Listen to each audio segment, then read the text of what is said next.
वैधानिक चेतावनी, अगर आप सत्य सुनने की हिम्मत नहीं रखते हैं तो ये वीडियो आपके लिए नहीं है।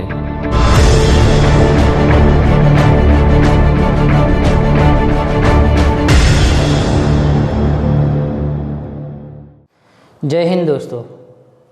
जैसे कि आप जानते हो, हमारे देश में लव जिहाद और लैंड जिहाद बहुत ही बड़े लेवल पे चल रहा है। और ये सब क्यों हो रहा है? क्योंकि हमारे समाज की एक कमजोरी है।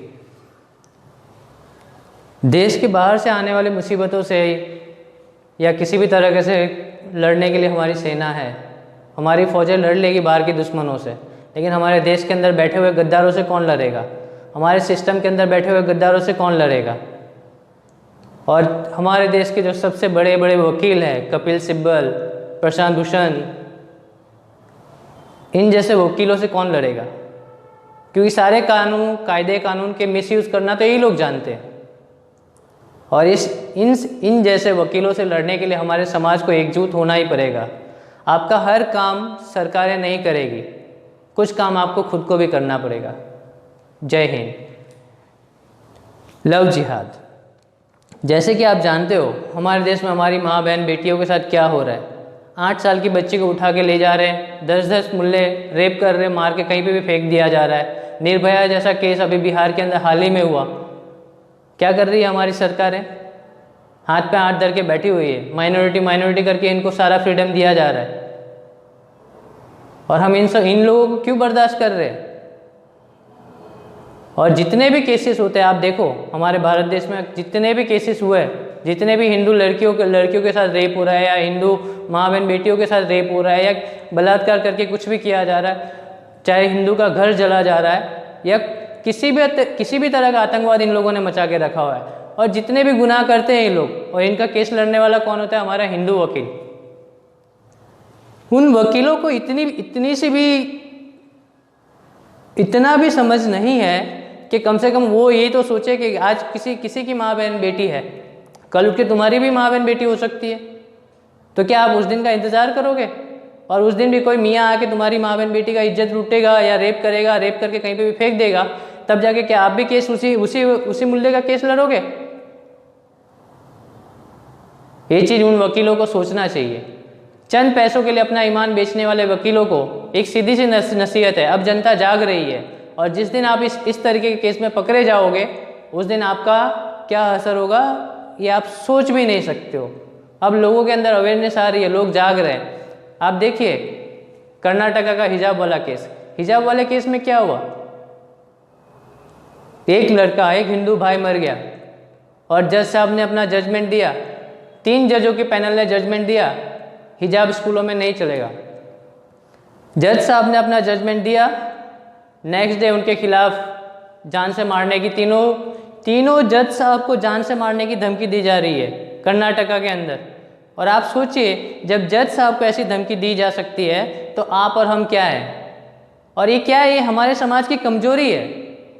ये हमारे समाज की कमजोरी है, जिसको जब तक आप एक साथ नहीं होगा, हमारा समाज एक साथ नहीं जुड़ेगा, तब तक ये नहीं हो सकता है। कोई बोल रहा है जाट, कोई बोल रहा है ठाकुर, कोई यादव, पता नहीं हम कितनी जातियों में बटे हुए।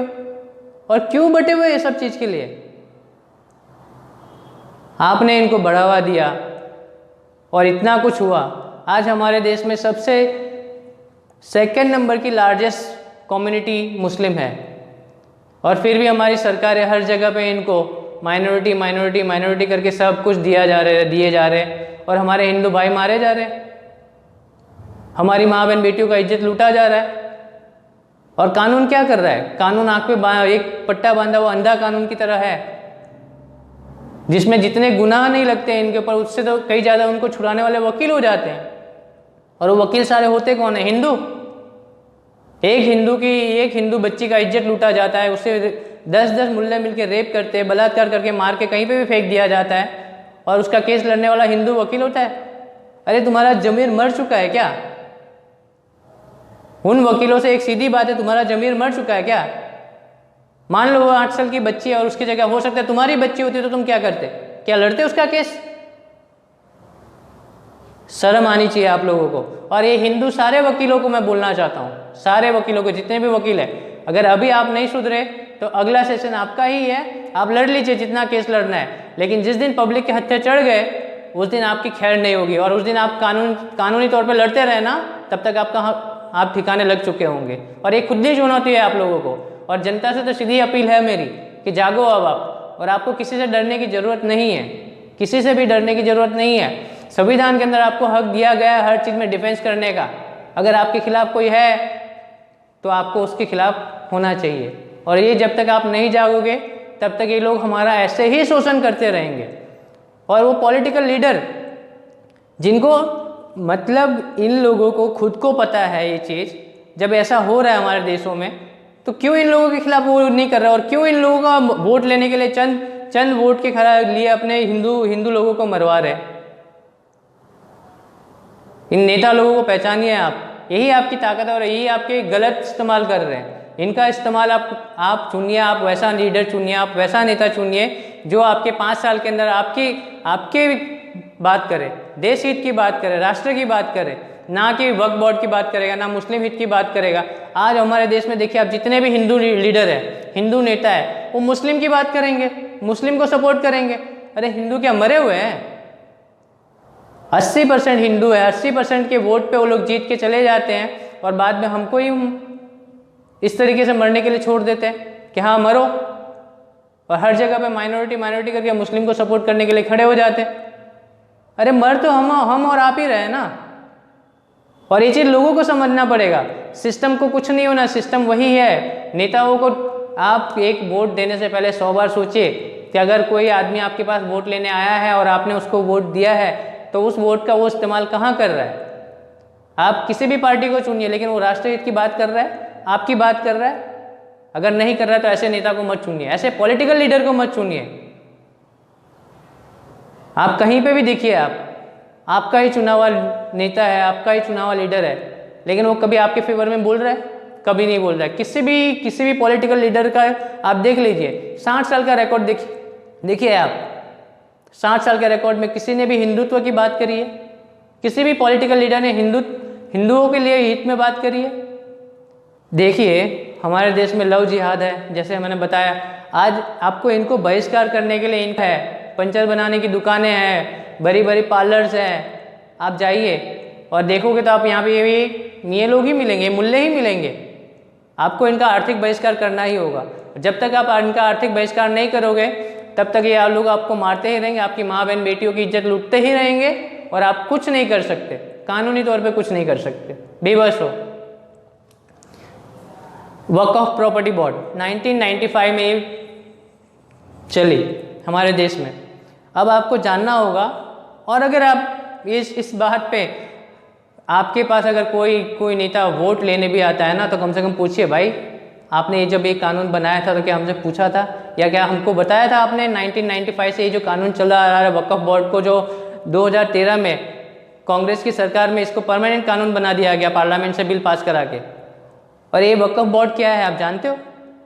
हमारे देश में सबसे ज़्यादा प्रॉपर्टी हमारे रेलवे के पास है, सेकंड नंबर हमारी देश की आर्मी के पास है, और थर्ड नंबर की जो सबसे ज़्यादा प्रॉपर्टी है वो वक्फ प्रॉपर्टी बोर्ड के पास है।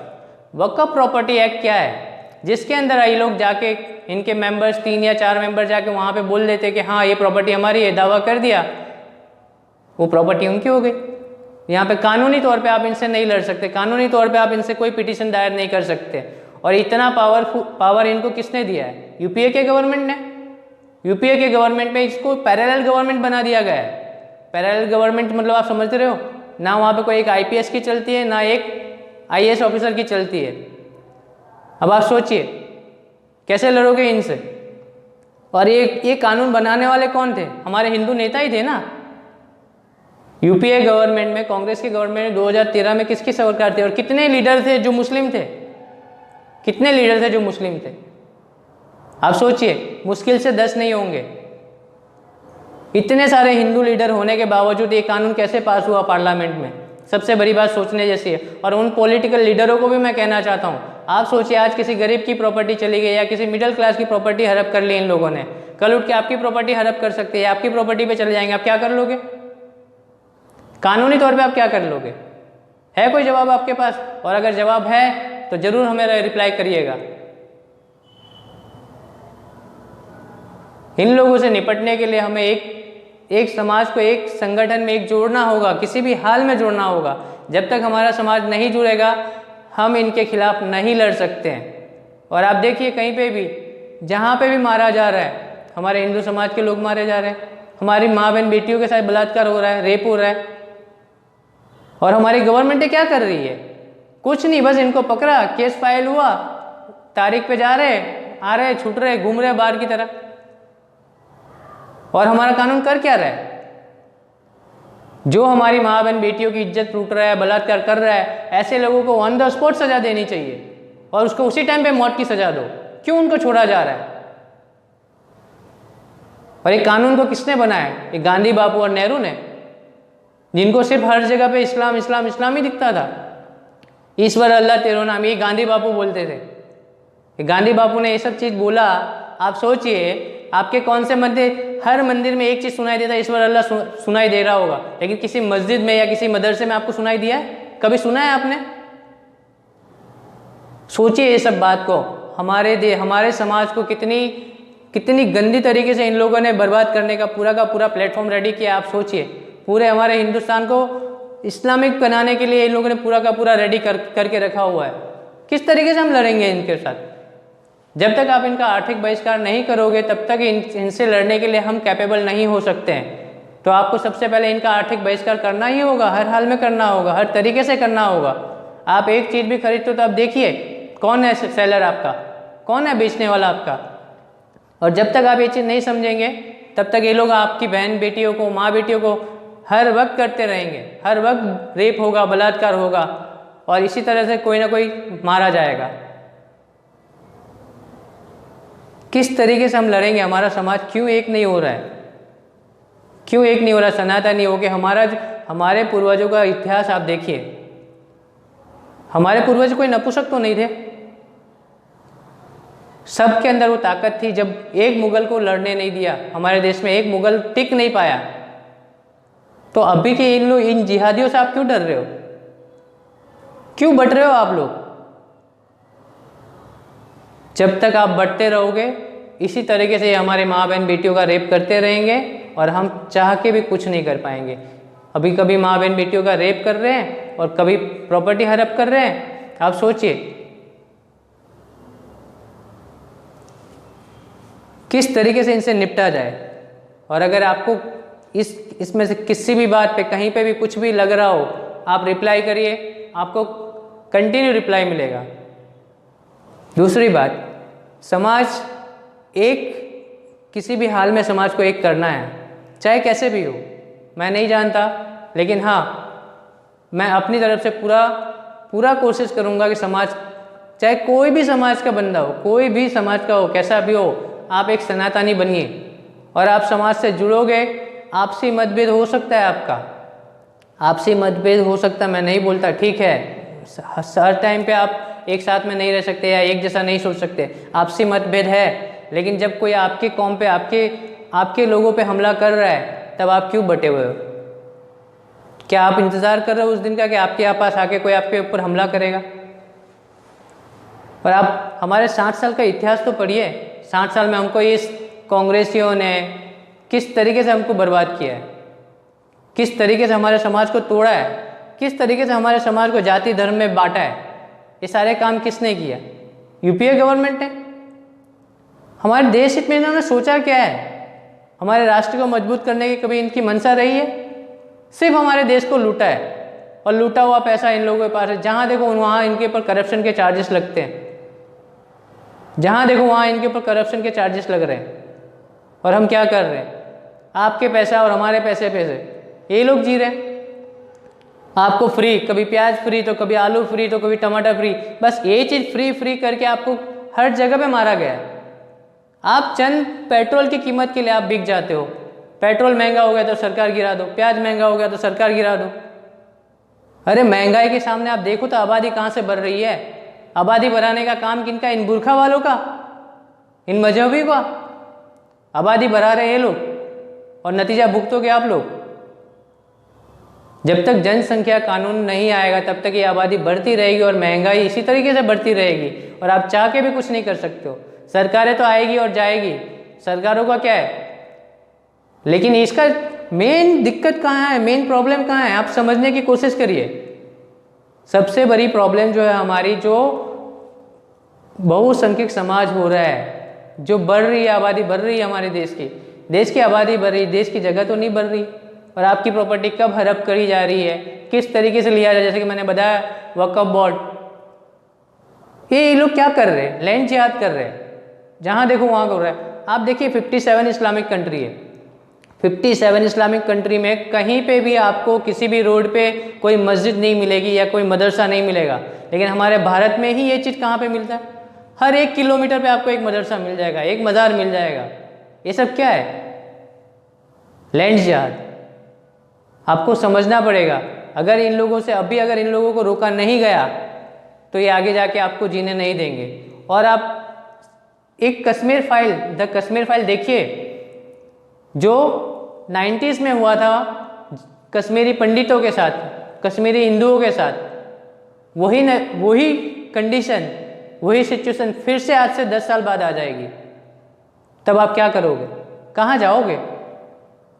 और बचाने वाली सरकारें कौन सी होगी आपकी? कोई सरकार आपको बचाएगी नहीं, या कोई कुछ करने वाला नहीं होगा।